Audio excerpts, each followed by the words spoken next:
Hello friend, এসে গেছি ইতিহাস বিদ্যার্থী টিউটোরিয়াল চ্যানেলে। আজ আমি একাদশ শ্রেণীর ইতিহাসের চতুর্থ অধ্যায়ের একটা কোশ্চেন নিয়ে আলোচনা করব। আলোচনা শুরু করার আগে বলে রাখি, চ্যানেলটা অবশ্যই সাবস্ক্রাইব করো, ভালো লাগলে লাইক, শেয়ার, কমেন্ট করো এবং নোটিফিকেশান বেলটা অন করে দিও। যে নোটটা দেখতে পাচ্ছ চাইলে সেটা স্ক্রিনশট মেরে নিতে পারো। তাহলে কোশ্চেনটা কি? কোশ্চেনটা হচ্ছে টমাস হবসের রাষ্ট্রচিন্তা আলোচনা করো।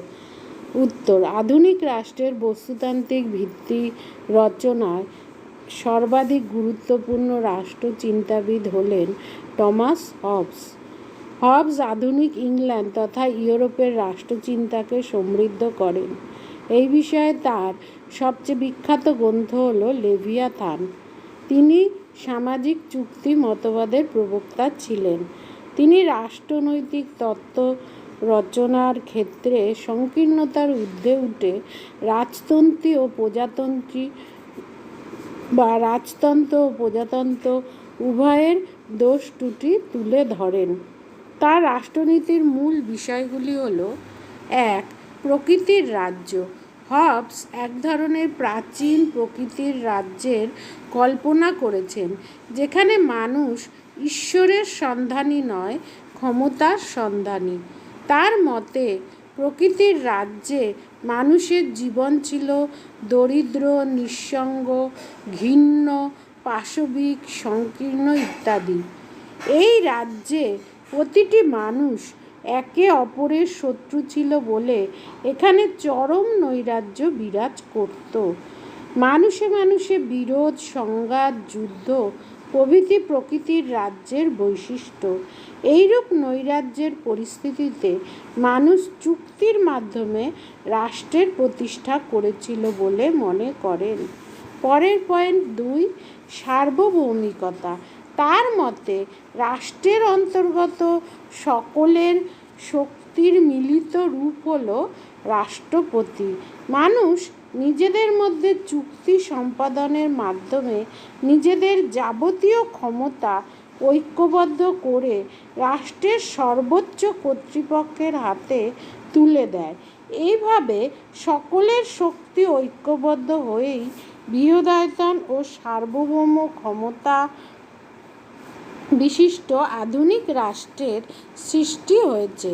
তার মতে মানুষ চুক্তির মাধ্যমে রাষ্ট্র প্রতিষ্ঠার পূর্বে সার্বভৌম ক্ষমতা অর্থাৎ কোনো চূড়ান্ত রাজনৈতিক কর্তৃত্বের অস্তিত্ব ছিল না।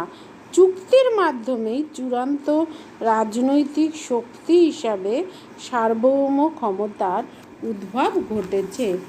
সেটা কি? সামাজিক চুক্তি। আচ্ছা, পরেরটা কি? চরম আনুগত্য। চুক্তিবদ্ধ মানুষের নিজেদের শান্তি ও নিরাপত্তার প্রয়োজনেই হবস চূড়ান্ত সার্বভৌম কর্তৃপক্ষের প্রতি আনুগত্যের কথা বলেছেন।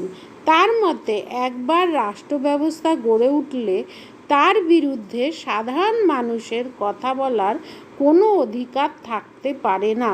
অর্থাৎ জনগণের পক্ষ থেকে সার্বভৌম শক্তির বিরুদ্ধে কোনো আন্দোলন বা প্রতিবাদ করার প্রশ্নই ওঠে না, কারণ চূড়ান্ত সার্বভৌম শক্তি চুক্তির ঊর্ধ্বে।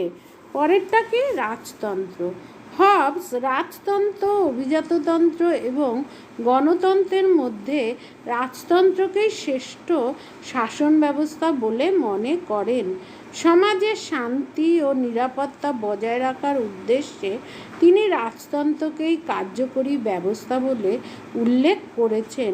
তিনি প্রাচীন এথেন্সের গণতান্ত্রিক ব্যবস্থাকে এথেন্সের পতনের অন্যতম কারণ হিসেবে নির্দেশ করে অভিজাততান্ত্রিক স্পার্টার শাসন কাঠামোকে সমর্থন করেছেন। তার মতের বিরুদ্ধেও সমালোচকরা সমালোচনা করেছে যে তার রাষ্ট্রচিন্তা সব কিছু মেনে নেওয়া যায় না। যেদিকে সমালোচনা করা হয় সেগুলি হলো: কেউ কেউ বলেন তিনি যে প্রাকৃতিক রাজ্য সম্পর্কে মতবাদ দিয়েছেন তা সম্পূর্ণ কাল্পনিক, এর কোনো ঐতিহাসিক ভিত্তি নেই। এছাড়া তিনি যে বলেছিলেন, যে চুক্তির কথা বলেছিলেন তা এক পক্ষের মধ্যে বলেছিলেন, এবং সেটা যে চুক্তির কথা বলেছেন তা এক পক্ষের মধ্যে, তা সম্পূর্ণ অবাস্তব বলে মনে হয়, কারণ চুক্তি হয় সর্বদা একাধিক পক্ষের মধ্যে। তিনি মানব চরিত্রের কেবলমাত্র ত্রুটিপূর্ণ দিকগুলি তুলে ধরেছেন, মানুষের চরিত্রের ভালো দিকগুলি তার দৃষ্টিতে এড়িয়ে গেছেন। এছাড়া অনেকে বলেন তিনি সার্বভৌমিকতার নামে বাস্তবে রাষ্ট্র বা সরকারের চরম স্বৈরাচারী ক্ষমতাকেই সমর্থন করেছেন। যাই হোক, তার রাষ্ট্রচিন্তার যথেষ্ট গুরুত্ব আছে। তিনি ইউরোপের শক্তিশালী আধুনিক জাতীয় রাষ্ট্র প্রতিষ্ঠার ভিত্তি স্থাপন করেছিলেন। আধুনিককালে মানে সার্বভৌম তত্ত্ব বলতে যা বোঝায় তার প্রবক্তা হলেন হবস। তিনি সার্বভৌমিকতার সংজ্ঞা প্রদান করেন এবং এর গুরুত্ব ব্যাখ্যা করেন। তিনি ধর্মনিরপেক্ষ দৃষ্টিকোণ থেকে রাষ্ট্রচিন্তার আলোচনা করেন। তাকে উপযোগিতাবাদের অগ্রদূত বলা হয়। তার চিন্তাধারা গ্রহণ করেই মিল ও বেন্থামের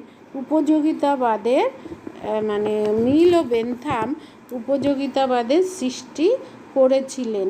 সেই জন্য তার রাষ্ট্রচিন্তার গুরুত্ব উপলব্ধি করে ইংরেজ ইতিহাসবিদ ক্রিস্টোফার হিল হবসের রাজনৈতিক তত্ত্বকে বৈপ্লবিক বলে অভিহিত করেছেন।